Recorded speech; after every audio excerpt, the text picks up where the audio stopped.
Et bonjour à toutes et à tous et bienvenue dans La Gonfle, le podcast qui sent bon le cuir, le podcast qui regardait l'OM dirigé par Eli Bop. 20e épisode de La Gonfle aujourd'hui, et pour fêter ce 20e épisode, on va enfin parler d'un club super important dans notre paysage footballistique français, le seul à avoir remporté la Ligue des Champions. Avec ces quelques mots, vous avez sûrement compris que je suis supporter de l'OM, qui est donc le sujet du jour. Et pour parler de l'OM, on va quand même prendre des personnes objectives et neutres, en la personne d'Aurélien. Salut Aurélien. Salut Simon, salut Pierre, salut à toutes et à tous. Et je ne sais pas si tu as fait exprès, mais ta 20e émission, c'est aussi le chiffre 20 est à l'honneur puisque Igor Tudor est le 20e entraîneur de l'OM depuis l'ère comment de ah voilà. Igor Tudor est le 20e entraîneur à diriger Marseille en Ligue 1 au 21e siècle. Eh ben, bon 20e coach à lui. On espère que ça va lui porter bonheur. On espère que ça va porter bonheur à la gonfle. Et aujourd'hui, il y a le chiffre 20. Mais l'autre invité du jour préfère le chiffre 66. C'est Pierre. Salut Pierre. Eh oui, salut, à tous, salut Simon, salut Aurélien, ça fait plaisir de reparler un peu du ballon rond et puis c'est vrai que c'est mieux quand même que ce soit le 20e coach que le 66e, hein. Ah, franchement, tu m'aurais dit on est plus près des 20 ou des 66. J'aurais pris le temps de réfléchir quand même. Parce qu'avec ce club, où il y a toujours quelque chose de négatif en quelques mois qui se passe, on aurait pu atteindre sincèrement les 66, surtout à l'époque Pape Diouf et l'après Deschamps, où ça a été, on va le dire, un bordel sans monstre. N'empêche que, messieurs, en clôture de l'exercice 2021-2022, l'OM est dauphin du Paris Saint-Germain. L'OM va aller en Ligue des Champions. L'OM sort un peu la tête de l'eau. Aurélien, l'OM va mieux. L'OM va mieux en effet. C'est vrai qu'il y a une espèce de fausse impression avec, la saison de l'OM puisqu'ils prennent la deuxième place, vraiment, la toute dernière journée, hein, grâce à ce merveilleux format qui est le multiplex. Donc on rappelle, hein, quand même, c'est Ignatius Ganago qui égalise contre Monaco à la 92e minute ou 93e minute, et grâce à ça, l'OM repasse deuxième. Ça permet en fait de, surtout, comment dire? C'est vrai qu'on l'a pas for on n'avait pas forcément cela en tête, mais l'OM, c'est quand même le club qui a été, 20 fois deuxième dans cette Ligue 1 où il y a quand même 38 journées, donc ça fait un peu plus, de la moitié. Il y a eu juste un moment un léger, un léger, un léger une légère baisse de forme. C'était, dé fin février, début mars où ils avaient perdu, cette fameuse deuxième place contre Monaco, qui avait ensuite, reperdu cette place au profit de l'OM. Donc ouais, non, ça va mieux pour l'OM. C'était plutôt sympathique, à voir, j'ai l'impression cette saison, mais on va tout analyser là, durant ce podcast. D'ailleurs, c'est, une baisse de régime qui correspond un petit peu aussi aux échéances européennes de l'année 2022 pour l'OM. On peut peut-être faire le rapprochement parce que Pierre, en début de saison, on voit pas forcément l'OM, faire un aussi beau résultat. Il y avait 2 compétitions à gérer. Alors à la base, c'était l'Europa League, ça a fini en Conference League. Mais voilà, l'OM a fait un choix quand même très risqué. C'est de renforcer le 11 de départ, mais d'avoir une profondeur de banc vraiment très limite. On sait qu'avec un jeu comme Sampaoli, ou qui demande de la générosité, ça pouvait être un peu court sur le papier. Pourtant, ça l'a fait. Oui, au final, l'OM a fait pas mal de paris sur, le marché des transferts. On pense à beaucoup de joueurs qui sont arrivés en prêt et puis, des mecs assez jeunes ou des types qui voulaient se relancer en arrivant de clubs, un peu plus prestigieux et qui avaient à cœur de justement, regagner du temps de jeu. Je pense à des mecs comme Konrad de la Fuente, par exemple, qui vient du Barça. Et c'est vrai qu'au final, ça a plutôt marché. Alors c'est vrai que, bon, je suis pas supporter de l'OM, mais je pense que pas mal de supporters seront d'accord. On a du mal malgré tout à se satisfaire de cette saison parce qu'il y a pas mal de choses à redire. Même si évidemment la seconde place a été inespérée et un super résultat en fin de saison. Il y a eu pas mal de moments dans cette saison où on s'est dit que l'OM était vraiment en dessous de ce qu'il pouvait proposer et où on a eu des sensations un peu d'inachevé. Je pense à ces matchs qu'ils ont fait contre Lens. Je crois que c'était à domicile à l'époque où, Tout à fait. le RC les Sankeor, ils étaient venus s'imposer, au Vélodrome Puis au final, ça se voit dans les stats, hein, l'OM est la 1re équipe en termes de classement à l'extérieur. Une super saison et à domicile, bah, ça s'est un peu moins bien passé. Alors je sais pas vraiment à quoi c'est dû, peut-être qu'il y a toujours cette histoire de pression à domicile face au public, marseillais qui est très exigeant et assez intraitable. Bon, au final, l'OM fait une bonne saison, arrive à arracher la Champions League, même si c'est, comme l'a dit Aurélien, grâce à un but dans les arrêts de jeu. Bon, bah, l'OM a rempli le contrat et Sampaoli pouvait espérer continuer. Maintenant, c'est vrai qu'aujourd'hui, il est plus là et ça a un peu surpris tout le monde, mais c'est vrai que, bah, c'est difficile, pour un coach, avec les prérogatives de l'OM, de pouvoir continuer quand on sait qu'il a pas forcément eu les joueurs qu'il voulait, que ce soit au mercato précédent et à celui-là aussi. Sampaoli, c'est quelqu'un qui reste pas très longtemps dans les équipes en général et ben ça a pas différé aujourd'hui, quoi. Bah, c'est vrai que là, on parle de résultats à domicile qui sont quand même laborieux.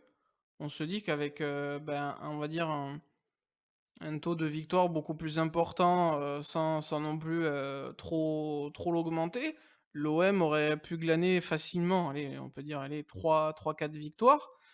3-4 victoires, ça fait entre nous 9 et 12 points, on aurait pu se retrouver avec un suspense pour le titre un peu plus long. Bon, il y en a pas vraiment eu du coup cette année. Mais, il y aurait même eu un moment où l'OM aurait peut-être pu aller titiller, laisser planer un doute, de menace par rapport à Paris. D'un autre côté, on n'a jamais eu le sentiment non plus que ça pouvait arriver parce que Aurélien, il y a toujours eu, on va dire, quelques balbutiements. On a commencé avec un jeu très très généreux, très offensif. Sampaoli ensuite a essayé de le calmer. D'ailleurs, des fois, c'était tellement calme que c'en était devenu plat. Puis, il y a une forme de générosité qui est revenue, notamment avec, l'attrait de l'épopée européenne qui a permis peut-être des joueurs à se mettre en confiance. Il y a aussi eu beaucoup de joueurs qui ont un coup été bons, un coup ont eu des trous d'air.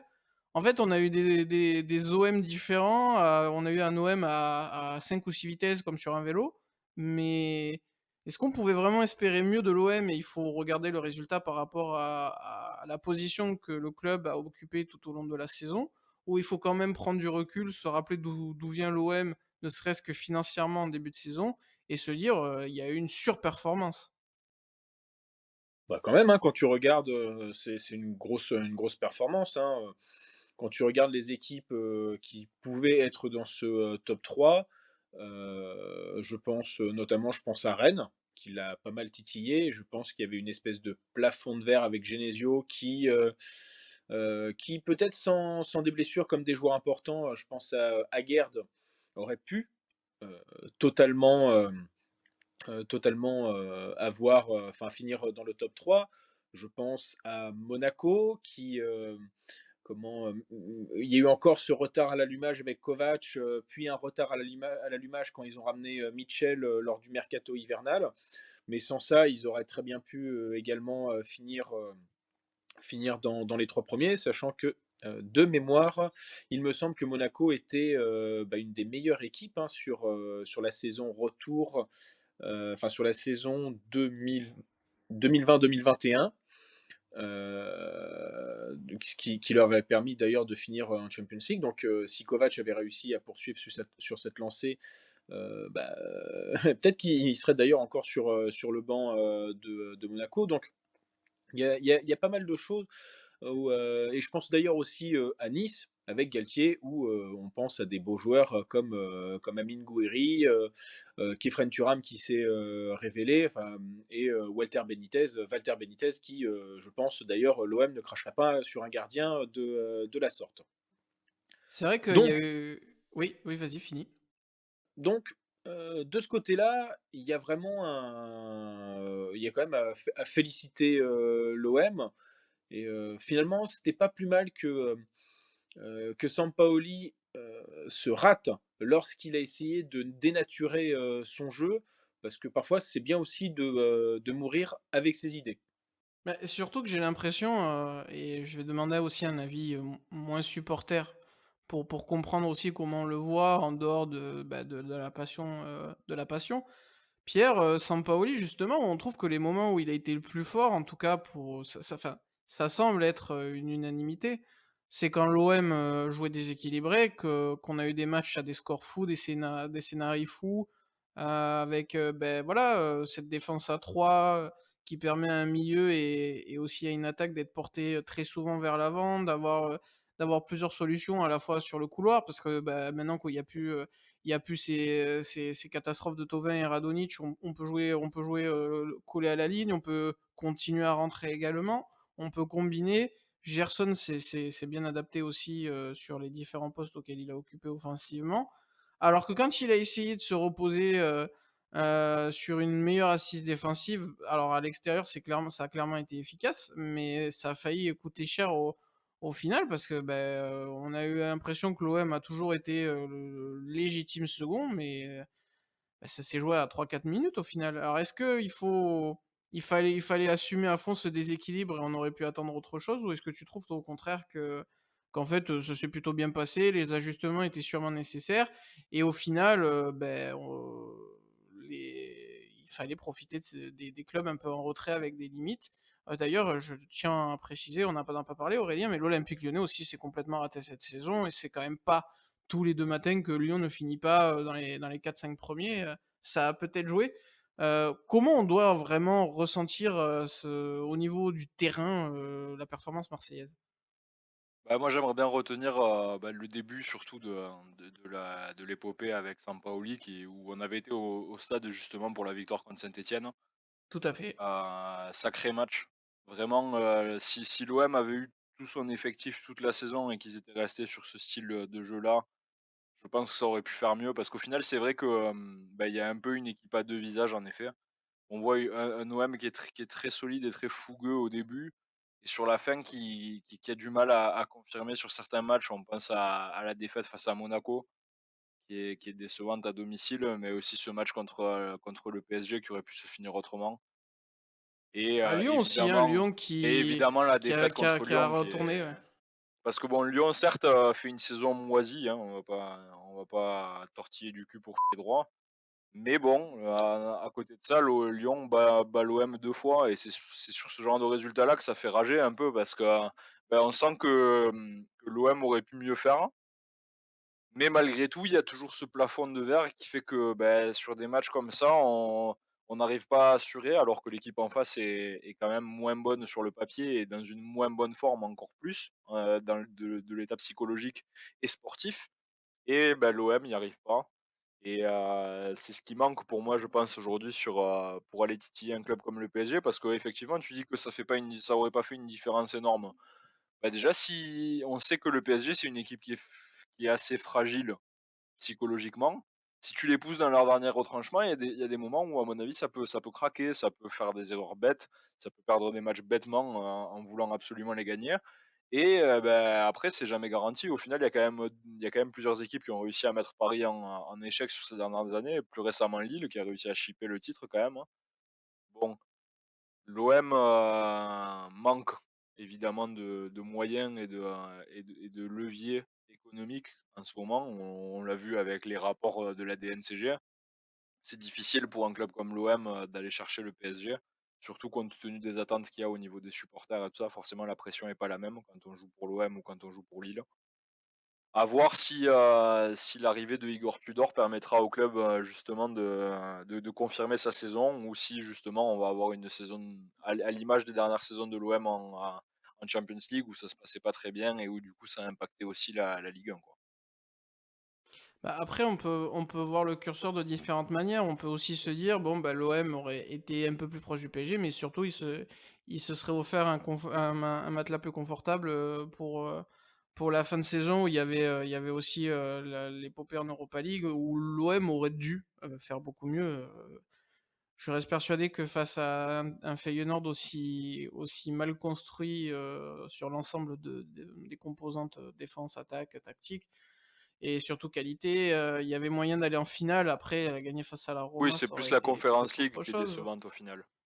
Parce que C'est l'Europa c'est League, c'est le ça, groupe, mais il est très relevé quoi, hein. on a vu un manque d'expérience et c'est aussi pour ça que j'ai envie de quand même tirer du positif. Aurélien, il y avait quand même une équipe qui était relativement jeune. Il y avait ces difficultés financières où il a fallu faire des espèces de montages, de prêts avec option, sans option, espérer une qualification pour se permettre peut-être financièrement d'en garder certains. Je pense à William Saliba où, visiblement il va rester à Arsenal alors qu'Arsenal ne va même pas jouer avec des champions et l'OM va la jouer. Ce qui est assez paradoxal. Je sais pas comment se positionne le joueur, mais c'est un regret. Mais au final, avec, des complications financières, mais une envie de quand même laisser le sportif au centre du projet, Longoria a quand même fait un sacré bon travail, a trouvé des pépites. On a longtemps enfin beaucoup ont annoncé très vite que Gerson, ça allait devenir un flop. Il a été capital au final. Guendouzi, se revit après, s'être un peu perdu, notamment au Hertha Berlin. Et bah, il y a aussi eu d'autres recrues comme, Cengiz Under qui a été quand même efficace une grande partie de la saison, Dieng qui a été recruté, un peu plus en amont, qui fait un peu plus partie du cru quand même, qui a su être performant à de certaines manières. Pau Lopez qui a vraiment amené une alternative à Mandanda et d'ailleurs ça a poussé un peu les 2 à monter et Mandanda a pu reprendre aussi sa place. Il y a quand même eu de très bonnes choses, au niveau sportif et au niveau du mercato qui est toujours très compliqué à l'OM. Bah, exactement, hein, c'est bien en plus, toute l'énumération, que tu as faite. Là où quand même on doit féliciter, aussi bien, Longoria que Sampaoli, c'est que, ton équipe entre, l'intersaison, 2020-2021 et de donc et 2021-2022, bah, tu as quand même presque la moitié de ton équipe, titulaire, qui est changée quoi. Du gardien, les défenseurs, les attaquants. Donc c'est une véritable prouesse d'avoir, d'être arrivé, aussi haut. Surtout que oui, voilà, je prends par exemple, bah, les 4 prêts de Pau Lopez, Matteo Guendouzi, Cengiz Under et William Saliba, c'est pour être, mis directement, titulaire, quoi. Il y avait même pas un tour de chauffe, c'est, tout de suite maintenant les gars, faites vos preuves parce que, sinon, c'est la canebière, qui va s'embraser, mais pas dans le bon sens, du terme. On parlait de l'Europa League, c'est d'ailleurs pour moi le seul bémol de cette saison. Parce qu'on va pas me dire que Krasnodar, que, la Lazio et Le Lokomotiv Moscou, il me semble. on pa Ouais, non, mais Moscou. autant pour moi, c'était Lokomotiv Moscou, Galatasaray et Lazio, c'était pas prenable, surtout quand tu fais, 4 matchs nuls au début et bah, le Lokomotiv Moscou, tu, prends l'égalisation alors que tu mènes 1-0 et tu es à 10 contre 11, que tu sors, un match, tu Bah, tu sors l'adversaire, tu largement au-dessus du Lokomotiv. tu sors un gros match aussi, enfin contre la Lazio, tu sors 2 gros matchs, Oui, mine de tout rien à de fait. pas et finalement, c'est vraiment cette défaite contre Galatasaray qui ruine tout. En revanche, c'est bien d'avoir enfin, c'est mal d'avoir été éliminé, mais c'est bien d'avoir joué, le coup à fond. En C4, je ne suis pas sûr que tous les clubs français, l'auraient fait. Le seul club français donc qui était, véritablement en C4 sans être reversé, c'était, Rennes qui, a joué aussi, crânement sa chance, qui est sorti d'un joli groupe, composé, de Tottenham et de Vitesse, Arnhem et qui est, sorti avec les honneurs contre, Leicester. Ce même Leicester qui a été éliminé par, le futur, vainqueur, de l'Europa Conference League, si je ne me trompe pas. Oui, Mais, effectivement et ça a été très plaisant d'ailleurs à suivre, moi je trouve la Conference League. Pierre, j'aimerais bien aussi avoir ton avis, tiens, on fait une petite parenthèse compétition. On a annoncé que ça allait être vraiment un trophée de fermier. Alors bon, au final, ça a pas trop profité aux clubs de l'Est, hein, on va pas se le cacher, ça a plus profité à des nations intermédiaires comme les Pays-Bas, on peut plus ou moins aussi dire la France du coup, ça ou des clubs intermédiaires aussi dans des grands championnats parce que la Roma c'est quelque chose d'important sans être non plus mythique, hein. C'est pas un palmarès fulgurant, au final en Italie, mais ça a quand même donné de bonnes oppositions au point, alors, j'étais aussi concerné par mon club de cœur, donc c'est aussi différent, mais j'ai eu l'impression quand même que les demi-finales de Conference League étaient presque plus alléchantes que les demi-finales d'Europa League. Oui, on a un peu marché sur la tête cette saison et même déjà je trouve que personnellement, moi je suis pas d'accord avec Aurélien. Le groupe en Europa League, il est très solide, hein. Alors bon, c'est sûr que c'est pas j'allais dire que c'est pas un groupe de Champions League, mais pas loin, hein. Si on regarde quelques années auparavant, la Lazio, le Galatasaray ou Moscou, c'est des clubs qui sont habitués à jouer la C1 malgré tout de temps en temps. Autant que l'OM en fait en soi, donc on a un groupe qui est très homogène Et c'est sûr que c'est là où on peut vraiment avoir des regrets, c'est ce match, comme vous l'avez dit, contre Moscou. Mais bon, l'OM, fait pas non plus le travail, sur les autres matchs et a des difficultés pour sécuriser son score, comme on l'a vu à certaines reprises en Ligue 1. Après le vrai point noir pour moi, c'est ce match contre Rotterdam, là-bas, où l'OM peut largement gagner ce match, à mon sens, où ils finissent à 3-2 sur des erreurs vraiment cons. Et je pense, même si Bamba Dieng fait une super saison, il est élu d'ailleurs, meilleur but de la saison en Ligue 1. Bah, sur ce match-là, il a la possibilité à 2 reprises de marquer le 2e et le 3e but de l'OM et ça arrive pas dans cette première demi-heure, première mi-temps, en général où Bamba Dieng a à plusieurs reprises le ballon du but au bout des pieds et où il le met pas. Ensuite, Rotterdam arrive à complètement bouger l'OM, sur des phases complètement bêtes, quoi. Genre le but qui ressort souvent, c'est ce but qui est marqué, sur l'engagement. Franchement, tu regardes ça, tu te dis: «Putain, mais c'est pas possible, quoi. Les mecs de l'OM, ils ont parié contre l'équipe ou quoi?» Enfin, ça cette séquence, elle est lunaire, hein. Je la revois de temps en temps sur TikTok tellement c'est abusé. Franchement, enfin, c'est du typique OM après, hein. Le plus grand ennemi de l'OM, avant le PSG, pour moi, c'est l'OM lui-même, quoi. Et on le voit Ah, c'est clair, hein, c'est dans clair. tous les moments où l'OM a du mal, en fait, c'est eux qui s'y mettent tout seuls. Et c'est rageant. Parce qu'autant la Ligue 1, pour moi, en Ligue 1, l'OM a un peu surperformé et se retrouve à une place plus élevée que ce qu'ils auraient peut-être mérité si les autres équipes avaient pas un peu dans la colle. Autant en Coupe d'Europe, il y avait moyen de faire mieux et il y avait moyen au moins de s'offrir une finale de C4, quoi. Beh, je trouve que c'est vraiment le match totem de ce club et c'est un mélange à la fois de l'actuel et des passés du club et des conséquences de ce qui s'est passé avant. J'aimerais avoir ton avis là-dessus, Aurélien. C'est-à-dire qu'en fait, tu dois jamais perdre ce match, tu dois jamais le perdre et tu le perds sur des choses, un peu terribles. C'est-à-dire que tu arrives à avoir quand même un attaquant qui a un vrai statut en Europe, il est pas là au bon moment, mais sur l'ensemble de la compétition, tu fais quand même quelque chose de sympa. Tu vas en demi-finale, t'es pas si loin d'aller jouer la gagne, et au final c'est un joueur, que tu voulais pas vendre à Liverpool, dont tu veux ensuite te débarrasser et tu n'y parviens pas parce que, il y a un problème dans ce club sportivement, dans les mercatos à vendre ce mec-là que tu as gardé, que tu pas voulu, vendre au bon moment, parce que tu sais jamais quelle était la ligne directrice à l'époque, il te coûte, une bourde énorme qui sûrement te condamne à ne pas aller en finale et ça a été ça toute la saison, voilà, quand tu as plus Camara, tu as du mal à exister dans le jeu et ce mec, tu le perds gratuitement, ça aussi parce que ça a pas été le boulot a pas été fait en amont.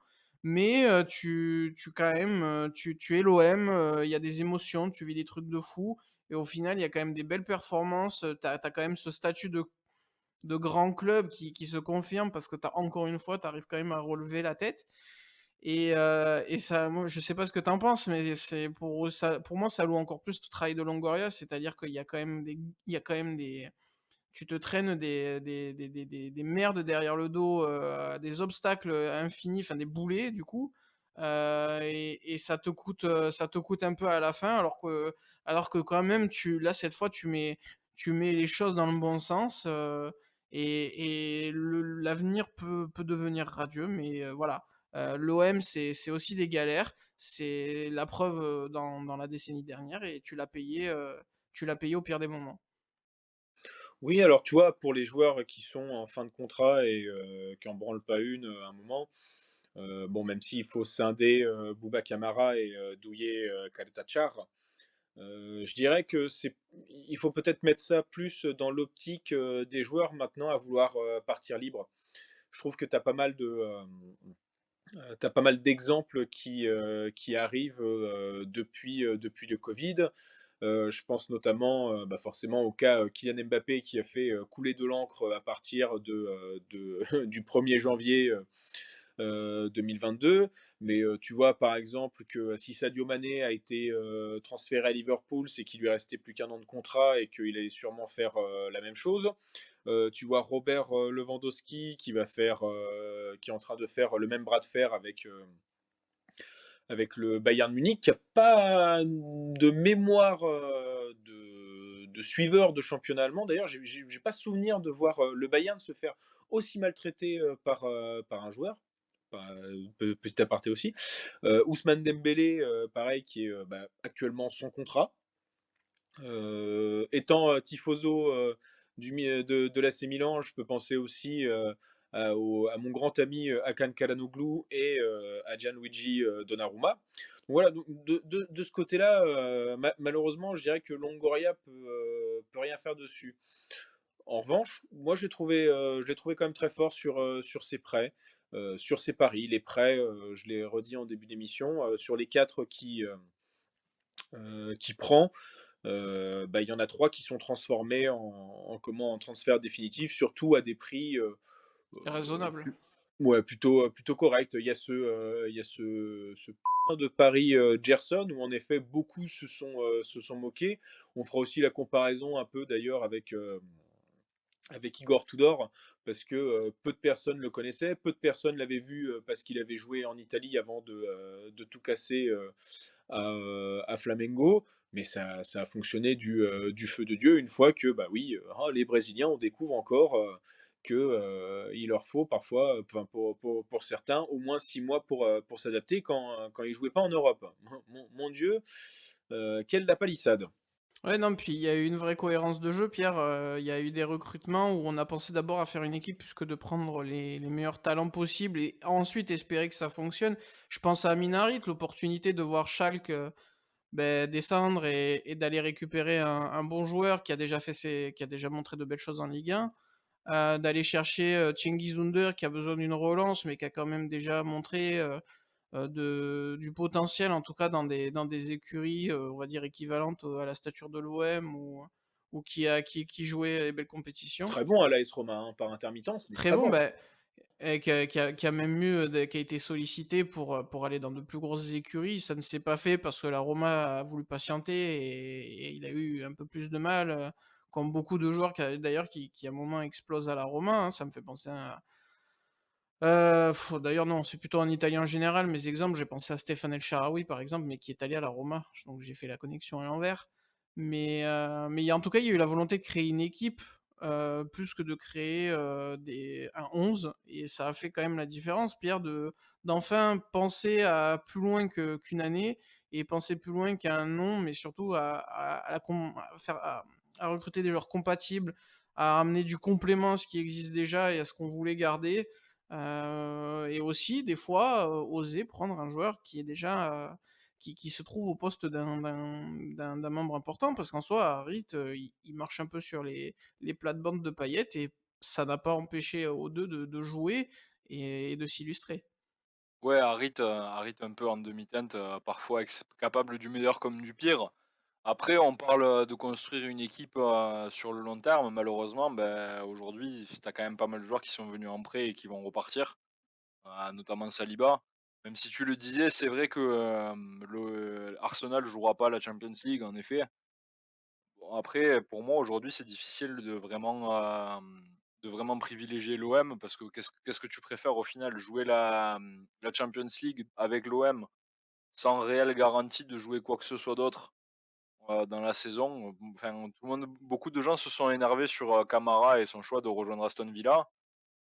Il faut remettre les choses dans le contexte. Aujourd'hui, même jouer le milieu de tableau sans réellement rien jouer en Angleterre, ça reste quand même une meilleure, exposition que de Je jouer, suis pas en forcément que sûr. de jouer en Ligue 1 avec l'OM. Je suis pas forcément Les sûr et dernières saisons où l'OM avait joué la Champions League, ça s'était vraiment pas très bien passé en Ligue 1. J'espère que l'histoire va pas se répéter, mais ce qu'il faut dire, c'est que bon, à quoi ça sert de jouer la Champions League si c'est pour faire une saison pire encore que celle qu'on a fait l'an dernier en Europa League? Parce que bon, là, l'OM, ils vont se retrouver dans la cour des grands, à moins qu'il y ait un tirage qui soit très favorable. Ça risque d'être très difficile pour l'OM d'accrocher un point. Est-ce qu'on va pas revivre le scénario des 0 points en Champions League et de pas du tout se qualifier pour quoi que ce soit en Europe, pour la saison d'après?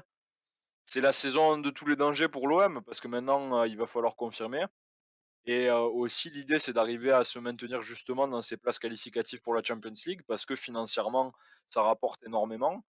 et que si l'OM n'arrive pas à s'inscrire justement dans la continuité, ça va être difficile aujourd'hui de ramener des mecs, de très haut niveau et de rester justement dans cette optique-là, d'avoir des joueurs qui arrivent en prêt d'autres grands clubs, qui les envoient justement pour les relancer, mais qui une fois, que ces mecs-là ont eu un peu de temps de jeu et gagné en expérience et bah, repartent un peu à l'image d'un Saliba, qui certes va repartir à Arsenal qui joue rien en Europe, mais qui va se retrouver dans une équipe, de niveau beaucoup plus élevé à mon sens, surtout avec l'arrivée de Gabriel Jesus.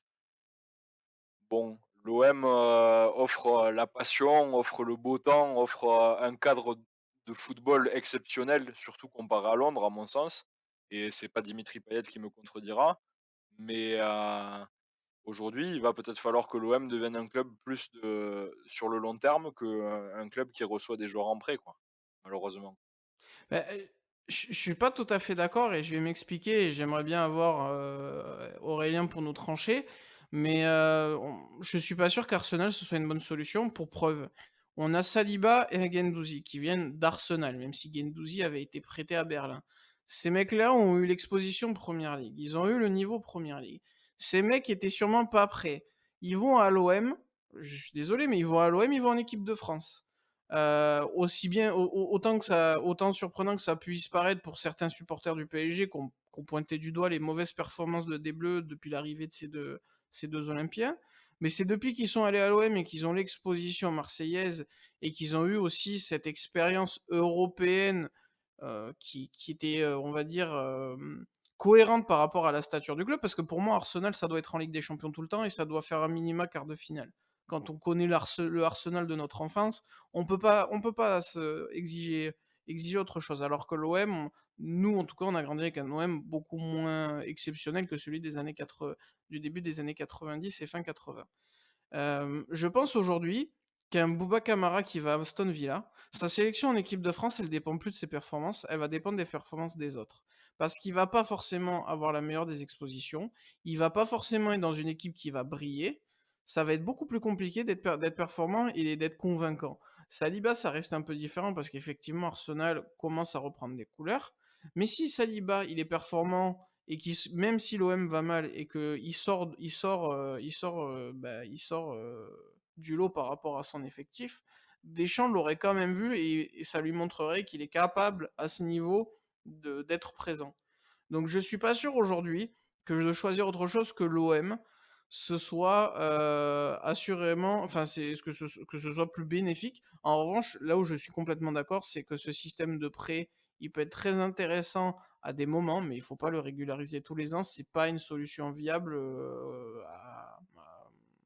sur un flux continu. Je sais pas ce que t'en penses, Aurélien. Mais je vais trancher. Alors déjà, c'est vrai que sur le côté OM, on connaît quand même, tu sens que Deschamps, il a même s'il est nantais de formation, tout ça, tu sens qu'il a un véritable attachement pour l'OM. Retrouver ces 3 joueurs en équipe de France, sachant qu'il y avait peut-être d'autres joueurs, on va dire, en ballottage favorable. Tu sens qu'il y a un côté affect, je veux dire. Pas infect parce que j'adore Didier Deschamps, même si tout le monde n'est pas C'est d'accord c'est- c'est là-dessus. le jeu qui est infect. C'est le jeu là, c'est sûr que les 4 derniers matchs, à part s'ouvrir les veines, je vois pas. Il y aurait dû avoir d'ailleurs un truc interdit aux moins de 10 ans, moins de 12 ans, genre avec image, comment, Pouvant heurter à la sensibilité. ouais, pouvant heurter à la sensibilité et même parfois des appels au suicide. Peggy Mais 18. Peggy 18 mais plus sérieusement, alors tu vois, on parlait de Guendouzi. Guendouzi avait vraiment fait ses preuves, hein, au début avec Arsenal, hein. Il avait été sélectionné dans un premier temps, oui. Ouais, il avait fait ses preuves, et en fait, ce qui a fait que, il a perdu sa place, c'était vraiment côté mentalité, alors que Saliba, il a été mis de côté, il a joué que 3 ou 4 matchs, en réserve avec les U19 et ça s'est arrêté là. Maintenant, Bouba Kamara, pour moi quand même Aston Villa, si on regarde l'effectif, du club de Birmingham, L'effectif est quand même assez beau. Je pense que ça peut jouer, notamment avec un Steven Gerrard aux commandes, au moins la première partie de tableau, en étant poil à gratter, comme ils l'ont été sur la dernière journée face à Manchester City, poil à gratter sur certains gros. Et s'ils sont poil à gratter sur certains gros, ça va attirer la lumière sur un Bouba Camara. Mais de toute façon, euh, je pense pas que Bouba Camara soit vraiment alors dans les petits papiers. Disons qu'il est sur la liste de Deschamps, mais Deschamps a sûrement, enfin, il faut pas oublier qu'on n'avait pas Paul Pogba depuis 6 mois, et que, je pense que le jour où Paul Pogba décide de se remettre, au football, on le retrouve directement, en équipe de France et c'est peut-être, à la place de Bouba Camara. Sachant que Bouba Camara doit aussi se méfier parce qu'il y a des joueurs comme Maxence Cacré qui toquent, au portillon. Et Kamavinga qui était pas dans la liste et qui aurait largement mérité d'y être. Voilà, exactement. Donc attention. Pour moi, Saliba, d'ailleurs, c'est peut-être celui qui joue le plus un jeu dangereux parce que pour moi, lui, il est vraiment bien rentré dans ce groupe France. Et je miserais bien sur une petite blessure de Varane en fin d'année et qu'il ne puisse pas aller au Qatar, sachant que déjà les performances de Raphaël Varane ne devraient pas lui permettre de disputer ce mondial de la honte. Mais bon, Didier Deschamps, je peux comprendre que ton vice-capitaine, si tu l'emmènes pas, c'est quand même un peu chiant. Donc là où je tranche, c'est plutôt sur l'aspect des prêts, parce que en fait, le cas William Saliba, pourrait bien symboliser, cette gestion de prêt. C'est-à-dire que si tu arrives à avoir des joueurs dont, ils sont, dans le sas entre, tu es dans la rotation et tu es légèrement indésirable, bah, tu arrives à les racheter.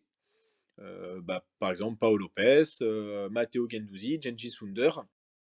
Par contre, quand, tu sais que Saliba, c'était vraiment pas clair, tu avais quand même plusieurs déclarations de Mikel Arteta qui disait qu'il aimerait bien le récupérer, bah, tu sentais que ce prêt, bah, ça allait pas être, un prêt sur le long terme et mine de rien, quand tu t'appelles, l'OM, tu as besoin de joueurs, sur le long terme et surtout même le championnat de France a besoin de joueurs comme William Saliba, engagés, sur le long terme. Ben ça en tout cas, on voit que les avis divergent et que l'OM, l f crée autant de débats et c'est pas prêt de s'arrêter parce qu'après quand même, on peut dire ce qu'on veut et qu'il y ait quand même une ombre parfois déceptive, on est obligé de reconnaître aux Olympiens et aux Marseillais d'être sur le podium et de retrouver la Ligue des Champions avec un groupe qui est quand même assurément, compliqué. Ce qui a encore plus donné envie à Sampaoli de recruter fort. Il a très vite vu que ça allait pas être au niveau de ses espérances parce que monsieur voulait, Renato Sanchez qui, je rappelle, est courtisé par le Paris Saint-Germain, Et l'AC ainsi Milan. qu'Antoine c'est ça et oui, c'est vrai qu'à un moment, il y était plus que proche et aussi, Antoine Griezmann qui est juste champion du monde, un des meilleurs buteurs de l'équipe de France et qui, bon certes est en ce moment complètement au fond du trou de l'Atlético, mais qui pourrait rebondir dans des clubs quand même bien mieux positionnés dans l'échiquier européen actuellement. Bah, monsieur Sampaoli, on l'avait vu venir et j'ai pas l'impression que c'était une surprise, pour Longoria qui l'a remplacé, c'est désormais officiel par, Igor Tudor. Ben voilà, l'OM alors qui sort quand même d'une saison, aux résultats plus que convaincants, arrive quand même à se mettre dans une position délicate en perdant son entraîneur. Messieurs, est-ce que c'est vraiment une surprise pour vous je vais commencer avec toi Pierre. Est-ce que c'est vraiment une surprise de voir, Sampaoli, partir et de voir l'OM contraint de changer de leader, alors qu'il retrouve la Ligue des Champions? Bah, pour moi, Sampaoli, c'est un peu, toujours la romance d'une nuit. Ça il y a des très bons débuts généralement avec Sampaoli, ça marche très bien au début et plus on s'enfonce, plus on s'enfonce dans la saison, plus c'est compliqué. Il a pas fait beaucoup de temps dans chacun de ses clubs, comme je l'ai dit. Après, moi, je suis pas d'accord. Pour moi, ça me paraissait pas impossible de ramener les joueurs qu'il voulait. Se dire ça aujourd'hui, en tant qu'organisation et en tant que club, ça montre bien que l'OM a un peu ce complexe d'infériorité comparé aux autres équipes. Parce que bon, Si je sais plus en quelle année exactement il a rejoint le club, mais si Renato Sanchez, il est arrivé au LOSC, il peut bien venir dans un club comme l'OM, hein. Franchement, il y avait pas des garanties supplémentaires, à l'époque au LOSC quand il l'a rejoint, qu'aujourd'hui, il y en a à l'OM, au contraire, hein. Et Griezmann, ça va être un vrai débat puisque, visiblement, il commence à coûter très, très cher à l'Atlético et que si l'OM avait des vraies ambitions et une vraie volonté justement de s'inscrire dans cette durée-là, eh beh, ils auraient totalement pu jeter leur dévolu sur ce mec et ça aurait été un coup de poker énorme, hein, on est d'accord? C'est très risqué aujourd'hui de prendre Antoine Griezmann parce que c'est un mec qui a un mental très faible, qui a qui sort de 2 expériences très compliquées, que ce soit avec le Barça ou son retour à l'Atlético qui s'est pas super bien passé non plus. Ça aurait pu être vraiment son tremplin et je pense que vraiment l'OM a raté quelque chose en n'allant pas sur Griezmann, en jetant complètement leur dévolu sur Griezmann à 1 an de la coupe du monde. Puisqu'aujourd'hui, il est plus que jamais menacé pour moi au sein du 11, des Bleus. Encore peut-être même au sein des 23, puisque bon, le mec joue pas non plus énormément en club, il est pas très performant quand il joue. Il est là parce que c'est un cadre de l'équipe et qu'il est apprécié par tout le monde, mais globalement, c'est plus le joueur qu'il était du tout et je pense que c'est justement le respecter de le dire, puisque Griezmann aujourd'hui, c'est plus que l'ombre de lui-même, de ce qu'il pouvait être à l'époque, où c'était une terreur sur le terrain. Aujourd'hui, pour moi, c'est un peu une trajectoire à la Eden Hazard et c'est vrai que l'OM avait tout ce qu'il fallait pour moi pour le faire venir. C'est-à-dire qu'il y a, il y a de l'argent malgré tout à l'OM. Si Frank McCourt en avait vraiment envie, je pense qu'il pouvait se le payer. Il y a un terreau fertile justement de par la liaison entre l'OM et le sélectionneur national. Il va y avoir cette exposition supplémentaire avec le retour de l'OM en Champions League tant attendu. C'était vraiment le scénario parfait pour moi.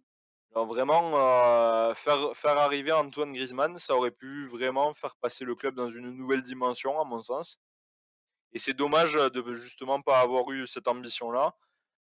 Et après, même si l'OM avait pas réussi à le faire venir, bah, au moins ils auraient tout tenté et je pense c'est vraiment un acte manqué pour le club et ça démontre, clairement que l'OM, a pas forcément pour ambition, pour tout de suite en tout cas, sous la direction de McCourt, de faire quelque chose, de flamboyant, que ce soit une belle épopée en Ligue des Champions ou, un titre en Ligue 1 et c'est vraiment dommage. Aurélien, est-ce que tu es surpris? Est-ce que tu es, pour enchaîner aussi dessus, d'accord avec Pierre? Bah, étonnamment, j'avais jamais vu, l'arrivée de Griezmann sous le prisme, qu'expliquait Pierre et ma foi, beh, je ne peux que lui donner raison. Surtout que tu sais que Griezmann a, je pense, un amour pour, l'OM, même si tout le monde sait que son premier club de cœur, ça reste la JOCR. Malheureusement, on n'a pas 300 000 € par mois en salaire à filer. En dehors de cela, non, c'est vrai que, je pense qu'il y a aussi, ça c'est plutôt peut-être la mentalité de Longoria, c'est ne pas flamber, sur vraiment un joueur. Gerson par exemple, ils ont flambé sur le transfert, je suis pas sûr qu'ils aient flambé sur le salaire. Et Heu, ils ont surtout pris en compte qu'avec son âge et les performances qu'il comptait le voir faire, sa valeur marchande allait augmenter. Au contraire d'un Griezmann qui ne peut presque plus voir sa cote augmenter. voilà exactement. Mais c'est vrai que je pense que le bon air de Marseille, lui aurait fait du bien. Alors moi, je reste quand même étonné, hein, du fait que, comment, que Sampaoli se barre, même si, il était plutôt connu, surtout, au Brésil, hein, à l'Atlético Mineiro et à Santos, de demander énormément de moyens. Alors forcément, c'est là où je me dis que j'ai pas été très sérieux, j'aurais pu vérifier un peu les rumeurs ou en tout cas les joueurs qu'il avait achetés quand il était, dans l'un de ces 2 clubs. Mais il me semble avoir lu, à l'époque, en tout cas, c'était un coach qui demandait, énormément de moyens et d'ailleurs qui avait un salaire, hyper conséquent, quand au regard du championnat, brésilien. Maintenant, il est parti. Moi, là où je tiens quand même à le saluer, c'est qu'il est parti d'une manière très propre, c'est-à-dire, sans demander des indemnités, il me semble. Confirme-moi ou dis-moi que je me trompe, Il il Simon. a il a renoncé à tous ses contrats, effectivement. Donc il a renoncé à tout, il a heureusement, presque, il a aussi, il s'est barré en début, un peu comme, la Marcelo Bielsa, c'est qu'il s'est non, puisque Bielsa, il avait fait Il a joué le les op premier match. Il a joué un ouais. match et il s'est cassé. Voilà, à l'inverse d'un Marcelo Bielsa, au moins il s'est barré juste avant la reprise. Bon d'ailleurs ça m'a fait, j'étais hyper étonné, hein, pour raconter un peu, mon histoire. C'est que moi j'étais en train de mater sur Twitter, les retrouvailles entre Steve Mandanda et Sampaoli. Je les vois se faire des câlins et 2 heures plus tard, j'ai une notification, Sampaoli va se barrer de l'OM. Je dis: «Oh punaise!» heu non, moi je enfin, ça reste surprenant parce que j'ai l'impression qu'il avait quand même une bonne relation avec, Pablo Longoria. En revanche, alors autant j'étais d'accord avec Griezmann, autant Renato Sanchez, quand on voit le nom des courtisans actuels, donc, le champion de France, le champion, d'Italie, tu sens que le mec ne voulait pas partir pour de la merde et peut-être que dans l'esprit de Renato Sanchez, bah, Marseille, c'était pas encore un gap, un plus haut gap, sachant que, si on regarde, ce qu'il a fait cette saison, on parle d'un mec qui a réussi, à se sortir d'un groupe, très rude et je n'arrive plus à me rappeler, qui y avait en Ligue des Champions, mais il me semble qu'il y avait au moins Séville Oui, et qui sort très honorablement contre Chelsea. qui était tenant du titre, hein, si je dis pas de Voilà, bêtises. exactement. Donc, mais ce qui est un peu ce qui est quand même dommage, c'est que, on va dire que Sampaoli, il n'était pas assez, il avait pas assez confiance en Pablo Longoria pour se dire: «Tiens, ce mec-là, OK, il m'a pas eu Sanchez, il m'a pas eu, Griezmann, mais il va m'avoir des gars, presque aussi forts, quoi». Je suis partagé moi sur la question parce que je pense que Sanchez et Griezmann, c'était de très bons de très bonnes idées, hein, évidemment. Après, je pense pas qu'il y ait autant d'argent que vous le dites. Il y a possibilité de les aligner, ça je veux bien le croire, mais j'ai pas l'impression que McCourt, il ait très envie de remettre beaucoup à la main à la poche et je pense quand même que Griezmann, en termes de salaire et en termes de prix demandé par l'Atlético Madrid, est beaucoup trop cher. Même c'est par le Heu, Barça, il était qu'en prêt à l'Atlético Madrid, hein. oui, Oui, il est il est qu'en racheté. prêt à l'Atlético et pour l'instant, il est pas encore racheté, il appartient toujours au Ah, Barça. d'accord. Il OK. sera racheté au terme, soit de cette saison, soit de celle enfin, au terme, soit maintenant, soit la saison d'après. À la condition de, s'il joue plus de 50 de ses matchs, ce qui est pas le cas pour l'instant, il devait être racheté cet été et sinon c'est l'année prochaine, donc quoi qu'il arrive, il appartiendra à l'Atlético. Mais pour l'instant, il appartient toujours au Barça. Après, je pense que si on le pousse un peu vers la sortie et qu'on essaye de le convaincre, Griezmann, je pense qu'il est capable d'être assez intelligent pour faire des concessions et pour avoir le temps de jeu justement. Parce que là, moi je pense enfin, il ira probablement à la coupe du monde, mais ça m'étonnerait pas non plus qu'on puisse faire ça me choquerait pas qu'on fasse le choix de pas l'envoyer s'il joue pas un peu plus, quoi. Ah mais après sportivement, il est pas bien du tout, mais je pense vraiment que c'est financier le blocage et surtout j'ai l'impression qu'il a quand même fait toute sa vie en Espagne et il est marié à une Espagnole. Ses enfants, sont nés en Espagne. Je pense aussi qu'il est bien en Espagne et qu'il est revenu à l'Atlético parce qu'il pense qu'il s'est trompé en allant à Barcelone et qu'il avait envie de retrouver sa vie madrilène où il avait vraiment passé un cap. Pour Renato Sanchez, n'oubliez pas que quand il arrive au LOSC, il est pas du tout dans la même dynamique qu'aujourd'hui. Ah oui, il sort d'un prêt, Heu, exécrable, à Swansea, hein. c'est ça, c'est le pire camouflet, je pense, du Bayern depuis un long moment. Donc c'est quand même très très difficile de comparer son arrivée au LOSC et le potentiel recrutement qu'aurait fait l'OM aujourd'hui.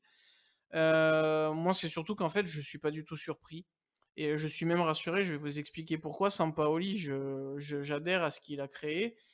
C'était le bâtisseur parfait. On pouvait pas rêver, d'un meilleur maçon, bien qu'il ne soit pas, d'origine portugaise, et en France, on fait très Et qui souvent le s'appelle pas cliché. Ivan. Voilà, exactement et comment dire?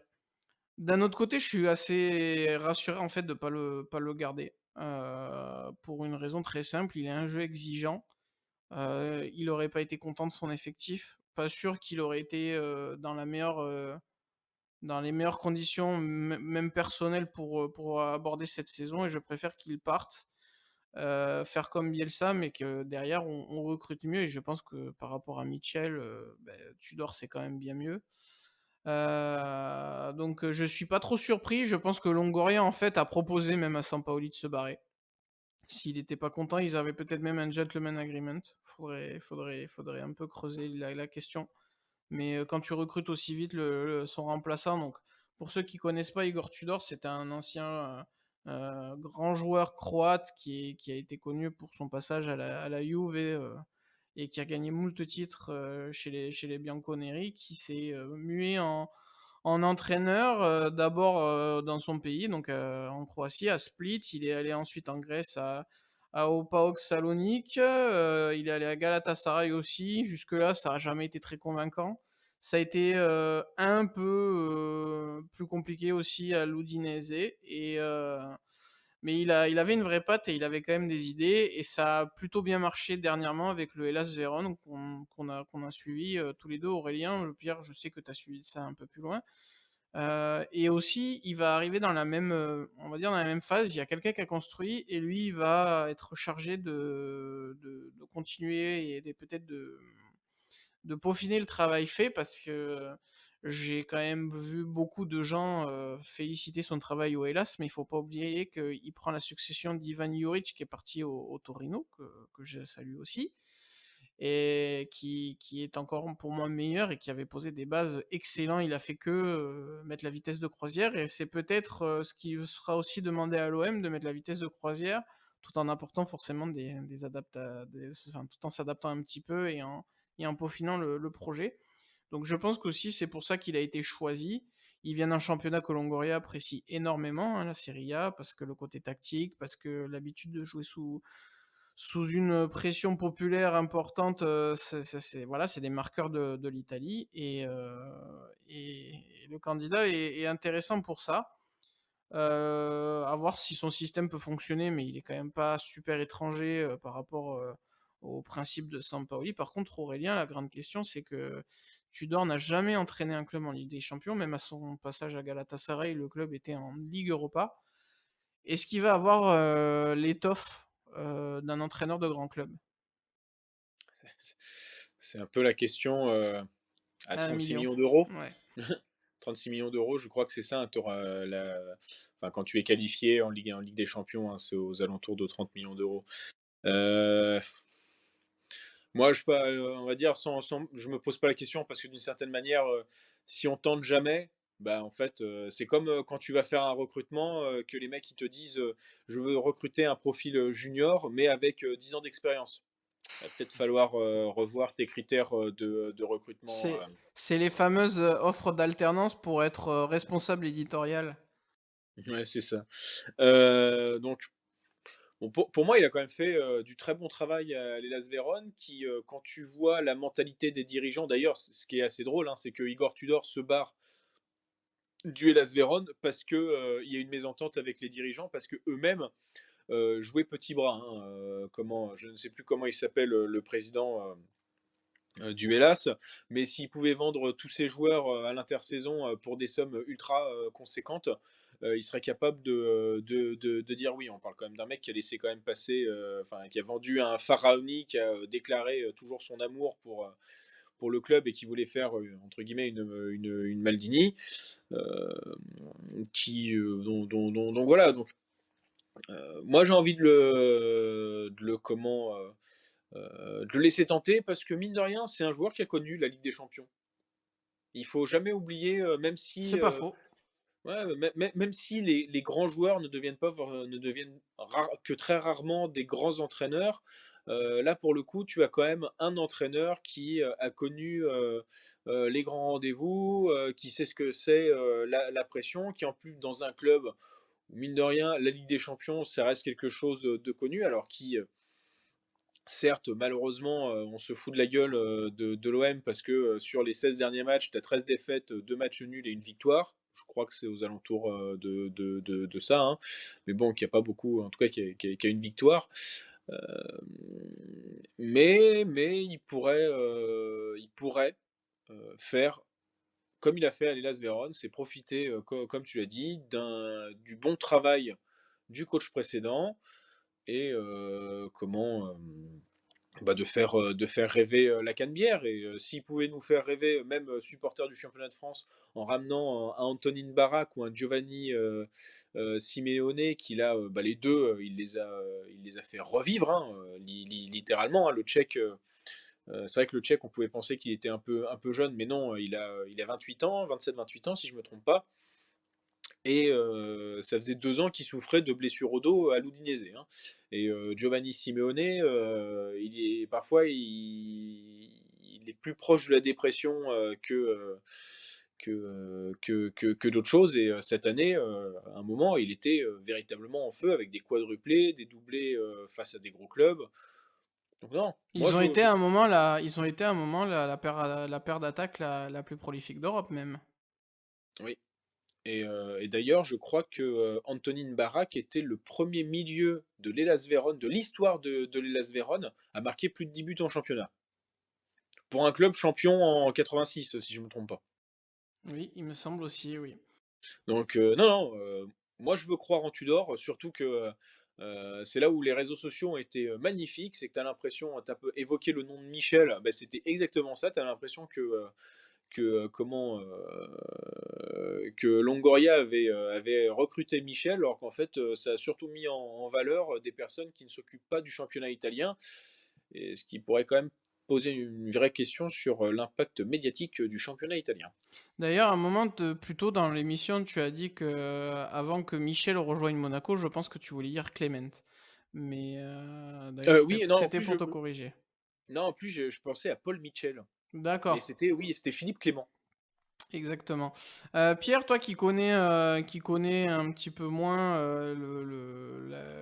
voilà, les Foot performances italien, du le Hellas calcio. Vérone, parce que non, mais surtout le Hellas, quoi. On regarde pas le Hellas tous les week-ends. C'est pas l'équipe où on se dit, je me mettrais bien un match du Hellas. Euh, Tu vois arriver un mec qui clairement est plus là pour sa philosophie et le jeu proposé pour continuer le projet de Longoria, qui a une vision très claire et qui ne veut pas en démordre. Est-ce que pour toi, est-ce que c'est un bon choix, ou est-ce que quand même, quand on va en Ligue des Champions, il faut assurer un certain standing, avoir certaines sécurités dans le management, ou justement, l'OM a trop souvent fait ça et il était temps d'essayer autre chose? Bah, après, il faut mettre en perspective, le marché des coachs libres. Globalement, qu'est-ce qu'il y a de disponible aujourd'hui sur le marché? Tu avais Christophe Galtier qui risquait de qui avait dit clairement qu'il viendrait, pas entraîner l'OM et ensuite il y a quelques mecs, il y a quelques paris comme ça avec, aussi, on peut penser à Gennaro Gattuso Roberto qui De était aussi, Zerbi, que j'aurais bien voulu voir. voilà, il y a pas mal de mecs, qui étaient disponibles aussi, qui sont un peu des paris autant que Igor Tudor, hein. Tudor, moi, c'est vrai que c'est un mec que je connaissais comme joueur. On en a parlé un peu avant l'émission, à l'époque où il jouait à la Juve et avec Thuram, un gros défenseur. Après aujourd'hui, moi je trouve que c'est dommage. Alors après seul le temps nous dira ce que ça vaut, hein. Moi je j'ai pas suivi, spécialement le Hellas Vérone. Je sais pas trop, sa philosophie du jeu ni, ce qu'il essaye de mettre en place. Mais ce qui est dommage, c'est de justement pas arriver à inscrire une continuité et faire un pari encore une fois sur un coach, qui a pas énormément d'expérience puisqu'il a que 10 ans, en tant que coach propre de son côté puisqu'il était adjoint en 2013. Il démarre, avec un club qui est pas facile à gérer, avec des mecs dont on sait qu'ils ont des gros égos dans le vestiaire. Un club qui a eu beaucoup de fois de très mauvaises expériences avec des coachs, notamment parce qu'il y a eu, soit des mauvaises relations avec le public, soit des mauvaises relations au sein du vestiaire. L'OM, c'est clairement pas le premier club, que j'irais entraîner si je devais avoir ma première expérience en Champions League. Est-ce qu'il va réussir à monter son niveau et à prouver à tout le monde qu'il a sa place sur le banc de la cité phocéenne? C'est tout ce que je lui souhaite, hein. Mais c'est vrai que ça me paraît être encore un pari. Alors après, Longoria, on sait que généralement, c'est quelqu'un qui est très éclairé sur le football et on le voit, mercato après mercato, il se trompe rarement. Moi, je suis un peu perplexe à la nomination de Igor Tudor, mais est-ce qu'il y avait vraiment quelqu'un de mieux à nommer? Est-ce que parfois il vaut mieux pas faire un pari et prendre un mec peu expérimenté plutôt que de prendre un type qui a peut-être plus d'expérience comme un Laurent Blanc, je pense? Un type qui est reconnu, mais qui entraîne pas depuis plusieurs années. Bon, seul le temps nous le dira. Qui s'est déjà fait virer en Arabie Saoudite, hein, quand même, hein. Oui, Oui, c'est vrai. Non, mais c'est non, parce mais c'est qu'il ça, avait des mauvaises les gens reprochent, souvent à des clubs de nommer des mecs qui sortent un peu de nulle part, mais on pense, rarement aussi au fait que, parfois il y a des types qui sont très, très, renommés et qui se plantent complètement, quoi. C'est pas toujours une science exacte, hein. Oui, c'est vrai, c'est vrai. Mais après pour Laurent Blanc, c'est surtout qu'apparemment ses scores au golf là-bas étaient pas très bons et c'était inacceptable, vous en conviendrez. Je suis très partagé moi, parce qu'en fait, autant je suis très content qu'on continue de suivre une philosophie et un projet de jeu. Après, avec les dernières campagnes de Ligue des champions de Marseille, je suis un peu traumatisé. J'aimerais bien quand même qu'on soit, ne serait-ce que pas enfin que présent, et capable d'aller chercher au moins, 2 victoires quoi, ne serait-ce que ça. Et faire un pari maintenant, alors il en a réussi plein et puis jusqu'alors, bah, c'est presque un sans faute, hein, pour Longoria. Mais voilà, on va dans l'inconnu un peu pour Marseille dans cette volonté de respecter un projet donc c'est quand même excitant. En tout cas, j'ai très envie d'aller voir ça, de mes propres yeux au Vélodrome. J'espère pouvoir me choper des places. Et l'autre interrogation que j'aimerais bien avoir ton avis Aurélien, c'est que alors on connaît le style de jeu favori de d'Igor Tudor, c'est un espèce de 3-4-2-1. En gros, c'est jouer avec une défense à 3, donc avec une certaine assise, tout en permettant de créer le surnombre facilement offensivement et de jouer avec ce qu'on appelle en Italie des trequartistas, donc des espèces, enfin voilà, 2 joueurs, derrière l'attaquant qui naviguent un peu, en électron libre et qui sont censés faire des connexions entre le côté, l'axe et l'attaquant. Autant c'est très bien pour Milik, ou même pour Bakambu, c'est très bien pour Gerson et Payet, c'est excellent pour Rongier parce qu'il a clairement fait comprendre qu'il en avait marre d'avoir ce poste hybride entre milieu de terrain et arrière droit en transition défensive, comme le réclamait Sampaoli. Autant ça pose plus de questions défensivement et c'est là que tu perds quand même Saliba qui est l'élément le plus important de ta défense l'an dernier. Est-ce que c'était là où enfin, est-ce que c'était le schéma à prendre, sachant que, bah, ton inconnue la plus importante, c'est derrière? Et là où tu as vraiment besoin dans ce système, d'avoir confiance en des joueurs, c'est en défense, et aussi tes pistons qui s'ils sont pas bons, tuent complètement ton animation. Alors on sait que Lirola s'est complètement joué dans ce poste et il est beaucoup plus à l'aise dans un vrai profil de piston. Autant de l'autre côté, même en reprenant Jordan Amovi qui va revenir de près, je vois pas du tout Luan Pérez le faire. Ça veut dire recruter, sachant que bah, Sampaoli se barre à cause du recrutement. C'est pas un peu dangereux ce qu'on fait là? Ben, en fait, tu parles quand même d'un, tu me parles de Paul, Lirola. Ça tombe bien que tu parles de Paul Lirola surtout. Parce que, de tous les, recrutements de l'ami Pablo Longoria, je pense qu'actuellement, bah, Paul Lirola, c'est celui qui est le plus décevant après, une 2e partie de saison. L'année dernière, il était prêté 6 mois, c'est ça? Non, non, non, on l'a oui, oui, oui, oui, tu veux dire quand il arrive? Oui. Oui, il est prêté et il est acheté au dernier moment à la FIO et cette année, il s'est pas du tout, imbriqué dans le vrai jeu de Sampaoli. Donc, il y a surtout ça, voilà, autant il y a des joueurs, tu vois, je fais confiance à Conrad de la Fuente pour se lancer, véritablement, autant Lirola, il faut aller le repêcher vite fait, bien fait, parce qu'en effet, sinon le dispositif de Tudor ne va pas tenir. Après Saliba a été remplacé par, Samuel Gigot, donc dont beaucoup, bah, forcément on ne sait pas trop ce que c'est, hein, le championnat russe, même si on a envie, que, ce recrutement soit aux petits oignons. Voilà, c'était ma blague pour le bon Samuel. D'ailleurs, il est pas réputé pour être doux comme un agneau, hein. Mais, Non, en effet, et pour de vrai en plus, hein, si plutôt, heu, donc bon, d'une certaine manière, Longoria avait construit l'équipe pour Sampaoli et il l'avait construit sur un 3-5-2. Enfin, en tout cas pour une défense à 3 et tout ça. Tudor arrive, c'est aussi pour une défense à 3. Il a dû se dire que de toute façon, mieux vaut, poursuivre là-dedans que de changer, du tout au tout parce que là j'ai pas la thune pour faire ça. Et même si c'est, bah, défensivement, il faut aller essayer d'aller trouver, les bons coups qui doivent exister. Je pense d'ailleurs que le recrutement de Isaac Touré est très, très bon et je ne comprends pas pourquoi, ça aurait été la bisbille entre Pablo Longoria et Sampaoli, parce que c'est vraiment un gros espoir à son poste, notamment au Havre. Il y avait 3 joueurs qui crevaient l'écran, c'était, bah, Isaac Touré, Amir Richardson et Yaya Fofana.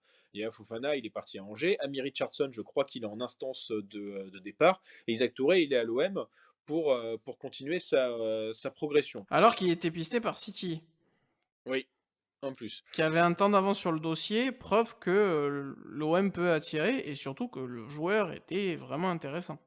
Et dommage, finalement, moi, la seule recrue d'ailleurs qui n'est pas venue et que je regrette, c'est Mohamed Ali Chaud qui, Ah oui, oui, oui. là, vous auriez pu vous régaler, ami marseillais. Donc voilà, de ce côté-là, moi, je continue à faire confiance en Pablo Longoria. Et je connaissais pas, je commence à comprendre l'amour que les Marseillais, lui portent. Ils lui porteront sûrement, pendant de nombreuses années, même après son départ. Pour avoir un ami qui supporte Valence, il me semble qu'il avait fait aussi des très bonnes choses à Valence, notamment, au niveau du centre de formation. Et il me semble que les U17 ou U19 marseillais ont fait une excellente saison, avec notamment ils étaient, invaincus pendant, 1 an et demi. Je n'arrive plus à me rappeler de quelle catégorie. Donc les fruits commencent, à être, bah, être portés, à être mûrs. Maintenant oui, il y a l'interrogation, de la Ligue des champions. On a envie au moins d'avoir, 2-3 victoires et au moins de passer un tour ou au moins d'être, reversé en Europa League, quoi. Bah, d'ailleurs Pierre, quels objectifs, on va conclure avec ça, quels objectifs l'OM doit-il viser? Et à partir de quel moment on pourra dire que l'OM, a rempli les standards? Bah, l'objectif pour moi, c'est clairement de nouveau être sur le podium à la fin de la saison prochaine. C'est la priorité. Au-delà du fait, d'une hypothétique, qualification pour les huitièmes de finale de Champions League, bon, si déjà on arrive à accrocher au moins la qualif en Champions League pour la saison prochaine, ce sera bien. Si possible, d'essayer d'arriver à garder un coach plus d'1 an, encore une fois. Avoir quelque C'est pas chose, faux. qui s'inscrive un peu dans la continuité parce que bon, c'était bien avec Sampaoli. On ne sait pas ce que ça va être avec Tudor, mais on espère un peu qu'on va avoir un mec qui va réussir à mettre sa patte un peu sur le club et à avoir au moins un mercato estival, pour pouvoir continuer à construire l'équipe. Bon, moi, ce que je leur souhaite surtout à l'OM, c'est d'avoir, enfin un peu de stabilité parce que c'est vrai que, c'est un club qui est hyper important pour le football français, l'air de rien, qui génère une passion énorme et ça se voit, que ce soit à domicile ou à l'extérieur, le Vélodrome est tout le temps plein. Heu Belle ref. la seule chose qu'on peut souhaiter à l'OM, c'est au moins d'arriver à relever la tête et à se qualifier, durablement dans cette Ligue des Champions puisque c'est leur place. À mon sens, l'OM mérite, peut-être plus que n'importe qui en France de la jouer cette compétition, déjà parce qu'ils l'ont gagnée et que c'est pas rien. On le voit avec le fait que le PSG chaque année, se casse les dents sur cette compétition, que l'OM, même si on met souvent en perspective son parcours en 93, a réussi à gagner cette compétition qui est le Graal du football mondial. Aujourd'hui, l'OM, mérite un peu de revenir sur le devant de la scène et de continuer justement à nous faire rêver. Moi, je suis assez d'accord et j'estime que l'OM doit faire mieux que, beh, les précédentes expériences dans chaque compétition. C'est-à-dire que l'OM doit, alors peut-être que viser le titre en Ligue 1, c'est impossible et c'est peut-être pas forcément, pas forcément, l'idéal dans tout de suite parce que ce serait peut-être brûler des étapes, mais il faut à minima, rejouer la Ligue des Champions l'année prochaine. Il faut s'inscrire dans la durée en Ligue des Champions et en Ligue des Champions, il va falloir au moins réussir à se faire reverser en barrage, même si, l'OM sera assurément normalement chapeau 4. Il faut gagner des matchs et il faut au minimum faire troisième et il faut créer une émulation et aller chercher, pourquoi pas une seconde place, je vois pas pourquoi, il y a aucune raison aujourd'hui, on l'a vu avec Lille, on l'a vu avec d'autres exemples auparavant, tout est possible et jouer une qualification, c'est pas impossible. Donc faut au minimum finir troisième. Il faut éviter, d'être encore ridicule. Et quitte à sacrifier les coupes nationales, hein, ça c'est autre chose, mais en championnat, il faut finir sur le podium, surtout que maintenant, je crois qu'on est directement qualifié quoi qu'il arrive sur le podium et figurer, la tête haute en Ligue des Champions. C'est pour moi primordial. Aurélien, qu'est-ce que tu en penses? Bah, oui, tu es obligé de continuer ainsi, surtout que tu sais très bien que les finances de l'OM sont toujours un peu sur C'est la corde ça. raide. Donc, si tu veux que le projet existe, tu es obligé de vivre à travers, les performances. C'est du flux tendu, Sampaoli a réussi à le faire. À Igor Tudor, de réaliser la même chose, même si, bah, comme on l'a dit, c'était pas une mince affaire. Sachant que, bah, on se retrouve un peu en ce que c'est pas tourner en rond parce que, même si on va redire un peu la même chose qu'en début d'émission, mais là, bah, cette année, tu auras, le Monaco de Philippe Clément, que je dise pas de bêtises. J'ai même peur de tu te rends compte, j'ai tellement le doute que j'ai un doute qui s'appelle, Philippe. Tu auras l'OGC Nice de, Lucien Favre. Tu auras bien évidemment, l'OL revanchard de, Peter Bosz et encore, Rennes qui va, essayer de briser les roustons de tout le monde, sachant que pour le moment, on parle du mercato. Rennes fait un excellent mercato puisqu'ils ont réussi pour le moment à conserver Laborde, Terrier et Bourigeaud, hein, et Jérémy Doku d'ailleurs. Beh, il va falloir travailler, hein, pour, garder ces performances-là. En arrivant en juillet, le technicien croate va avoir, 1 mois pour mettre sa machine en route, donc il va être au four et au moulin, Tudor. On lui souhaite le meilleur, hein, surtout de ma part et on va conclure avec ce jeu de mots préparé et absolument affreux.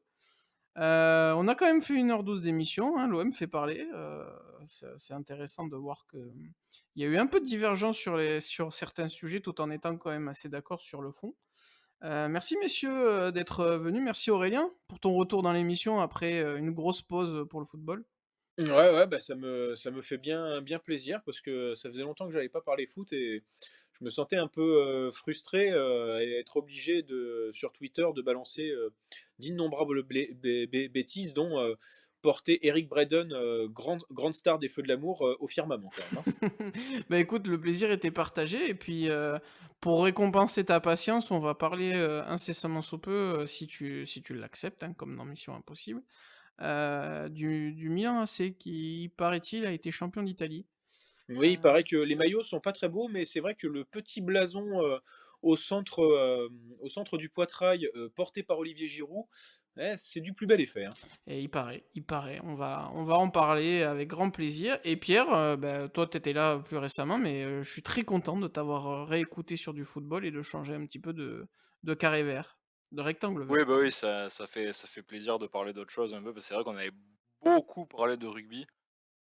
Ah, Là, on parle, l'actualité était forte aussi. c'est vrai et puis ça continue encore, hein, puisqu'il y a toujours du rugby malgré tout, Et la malgré tournée, la heu, la la tournée des Bleus chaleur. au Japon, hein, Mais ça fait du bien de parler du foot un peu, ouais, c'est rafraîchissant un peu, voilà.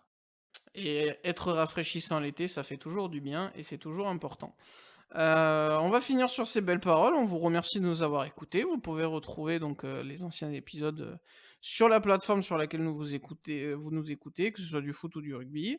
On revient très vite donc avec le Milan AC et d'autres sujets football et rugby. On va débriefer aussi, la tournée japonaise qui a bien commencé pour le 15 de France. Donc on fera une petite analyse générale des 2 matchs et on se projette doucement vers la saison prochaine de Ligue 1, de Ligue des Champions et aussi sur la coupe du monde, mais également les championnats étrangers parce que le football, c'est pas que regarder son nombril. En attendant, profitez bien de l'été, vivez le peu de sport qu'il y a, si vous êtes fan de cyclisme, c'est la meilleure des périodes. Vivez le sport avec enfin, faites du sport avec précaution, et prenez des pratiques adaptées, notamment, par exemple, sur la plage, on peut jouer au beach soccer ou au volley. Si vous êtes nul, avec les raquettes, ça reste les meilleures solutions. Et comme d'habitude, soyez heureux, c'est le plus important. Ciao, ciao Ciao à tous et à toutes. et allez l'OM! Restez hydratés.